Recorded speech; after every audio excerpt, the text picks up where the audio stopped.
Voy a presentarles a Cecilia Inés Varela. Cecilia es graduada en 2003 en la licenciatura en Ciencias Antropológicas en la Universidad de Buenos Aires. Obtuvo su título de doctora en Antropología en 2009 en la misma institución. Hoy es investigadora independiente del CONICET, docente de grado en la Universidad de Buenos Aires, docente de posgrado en la Universidad de Lanús. También es integrante de la Red Federal de Género y Diversidades y del Observatorio de Violencia de Género de la Escuela de Orientación Lacaniana. A lo largo de su carrera dirigió trabajos finales y tesis de carrera de grado y posgrado, formando investigadores en ciencias sociales. Fue asesora técnica y prestó capacitación en diversas instituciones estatales, integró y dirigió más de 20 proyectos de investigación financiados por la UBA, el CONICET y la Universidad de Lanús, bueno, entre otros, ¿no? Su trabajo se enfoca en el estudio de las políticas contra la trata de personas y los feminismos, con una perspectiva crítica acerca de los efectos de la campaña antitrata sobre los derechos de las personas que hacen sexo comercial en el país. Con ustedes, Cecilia Varela.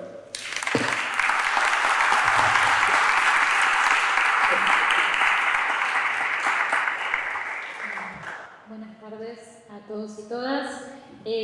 Bueno, en primer lugar quería agradecer al CESNUR y la invitación a participar que me llegó por parte de María, que también sé que puso mucho esfuerzo en organizar este evento. Me da mucho gusto y mientras escuchaba a Alejandro, me recordé que en el año 2014 nosotros hicimos la primera presentación de un informe sobre vulneraciones de derechos a trabajadoras sexuales en el contexto de las políticas antitrata aquí en la legislatura, con resultados que la verdad fueron buenos en términos de instalar ese problema en aquel momento. Encuentro muy curioso que en un ciclo de 10 años estar en este evento con un público muy distinto al que tuvimos en ese momento y poder inaugurar, digamos, esta conversación y este diálogo. Como les decía, mi tema tiene que ver con...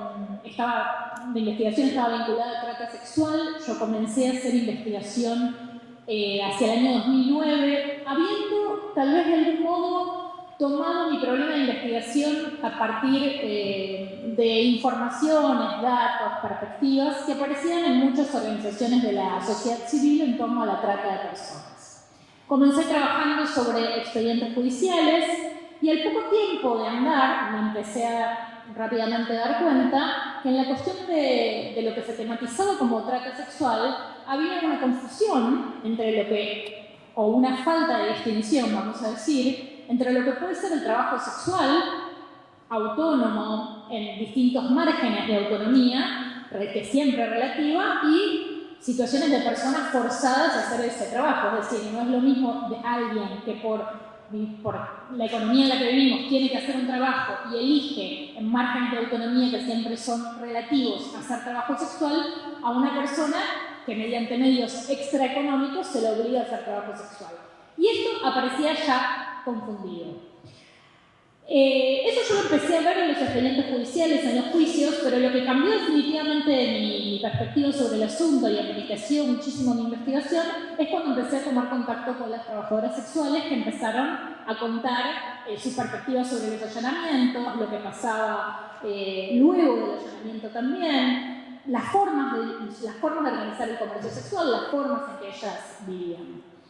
Entonces ahí se nos empezó a revelar claramente que la campaña antitrata tenía los efectos de ser una campaña antiprostitución. Que uno puede estar de acuerdo con que exista el comercio sexual o no exista el comercio sexual. Ahora, definitivamente no son la misma cosa. Es una persona que decide en márgenes de autonomía relativa hacer ese trabajo a personas que son obligadas. Y estas dos situaciones estaban profundamente confundidas.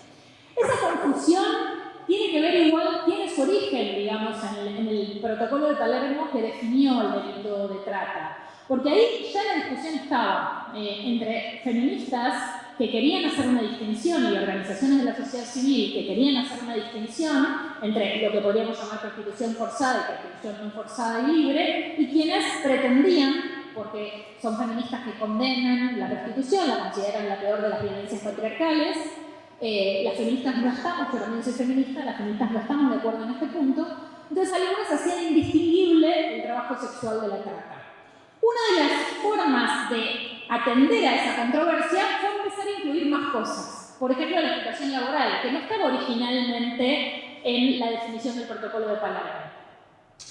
Y a lo largo de los años, eso ya, y algunas cuestiones más, pero sobre todo la explotación laboral, lo cual también produjo confusiones. Pero más allá de, el protocolo de Palermo termina salvando estas discusiones entre feministas con una fórmula que intenta ser de compromiso, donde se incluye esta figura de la situación de vulnerabilidad, ¿no? Entonces se considera trata, captación, traslado, acogida en una serie de circunstancias que estoy segura que todos estaríamos de acuerdo en calificar como de un modo negativo, que no decíamos eso, es decir, una persona que es engañada, o es obligada, o hay un fraude, y personas en situación de vulnerabilidad, pero sin definir qué era la vulnerabilidad.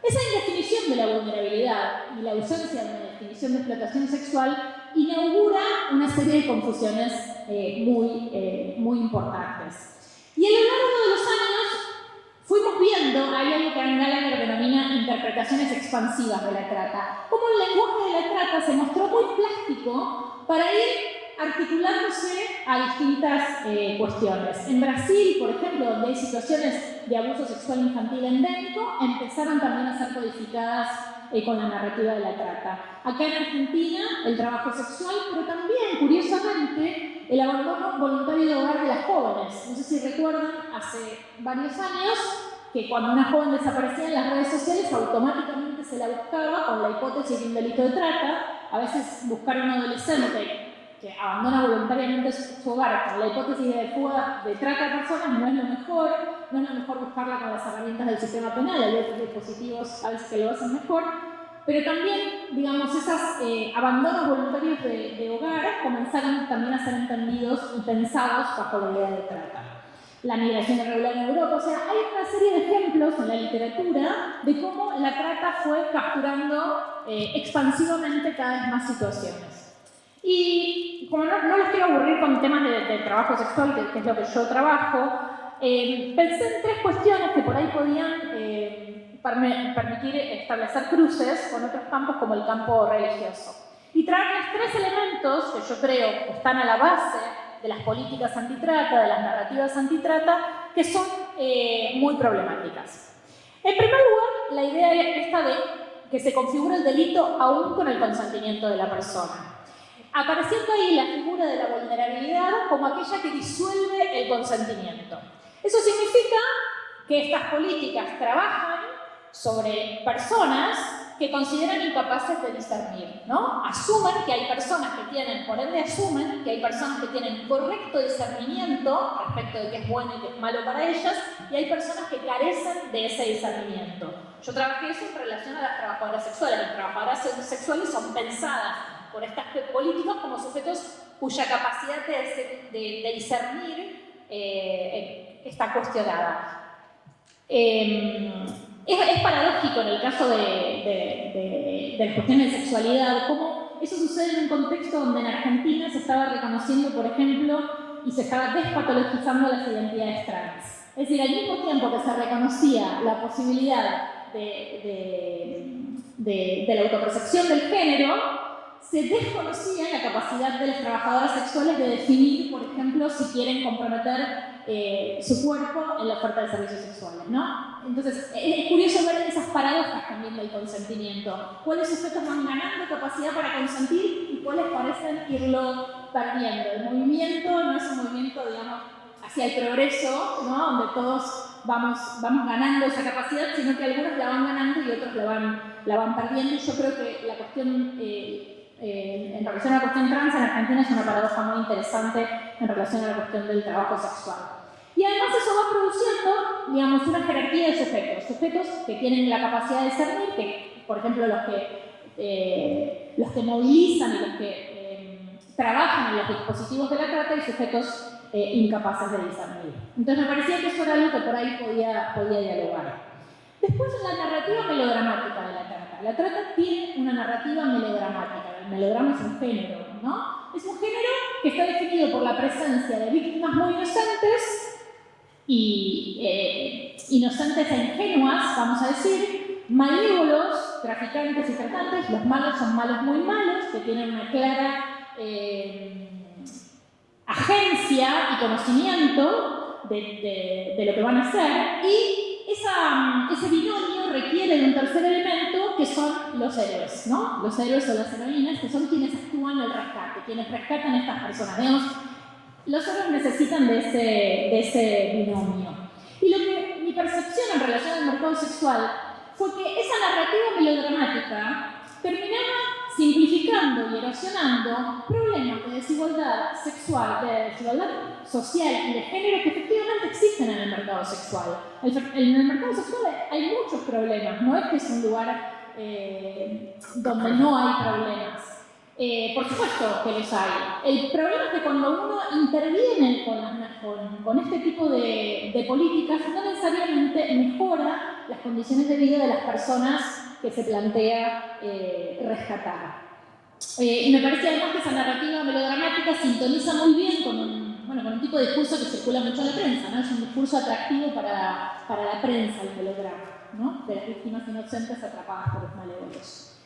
En tercer lugar, otra reflexión que traía en relación a esto es, efectivamente, la campaña contra la trata fue un pánico sexual, fue un pánico moral, sexual, que sobre todo fuerte durante, yo diría, del año 2009 al 2015, pero los pánicos, yo creo que está en Stanley Cohen, ahora no me recuerdo bien si me lo inventé o Stanley Cohen lo dice, pero los pánicos sexuales pasan, digamos, son muy fuertes y pasan. El problema es que las leyes quedan, ¿no? Las leyes que los pánicos sexuales animan quedan y después tienen efectos en nuestros campos, como me parece que hoy vamos a poder conversar sobre el campo religioso, algo impensado para nosotras en aquel momento, ¿no? Esa capacidad de expandirse en otros terrenos. Y en parte, el problema no es solo que las leyes quedan las leyes y quedan las burocracias. Las burocracias necesitan, digamos, tienen una propia lógica de reproducción, de puja por recursos al interior, digamos, del Estado, tienen que diseñar sus propios proyectos para construir una autolegitimación. Entonces yo diría que los pánicos pasan, pero quedan las leyes y las burocracias. Otra cosa que me parece interesante a veces con los lenguajes de la trata es pensar qué queda dentro, qué captura y qué deja fuera.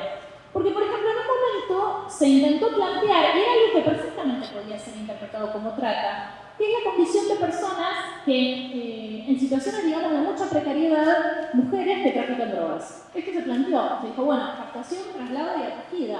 Personas, digamos, en una situación económica muy compleja, a quien alguien les propone esto. ¿No puede ser esto pensado como trata? Es interesante pensar. Hubo muchas abogadas feministas que plantearon que, bueno, que entonces eso también era trata. Bueno, eso no quedó capturado bajo la idea de trata. Creo que las mujeres que hacen eso, bueno, no encarnan esos ideales de feminidad que algo de este dispositivo requiere. Y entonces me parece eso, que es interesante ver qué se captura y qué va quedando por fuera, ¿no?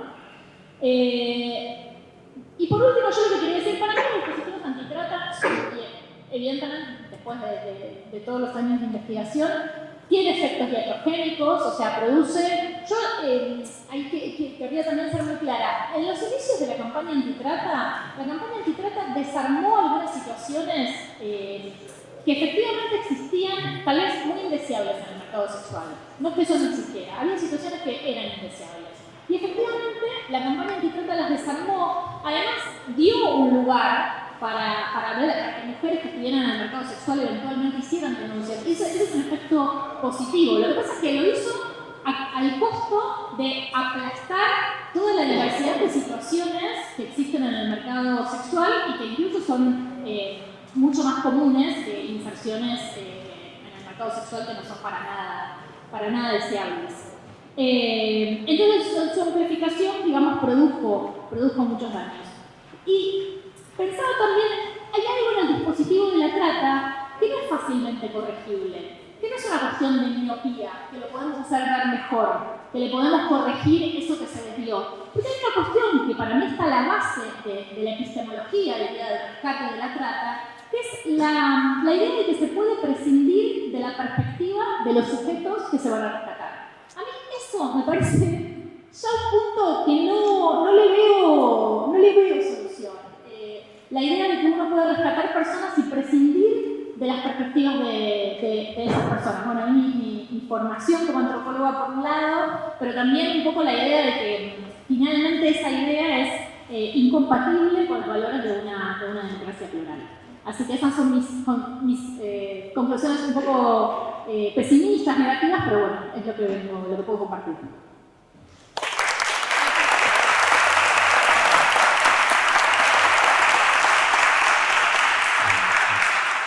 Gracias, Cecilia.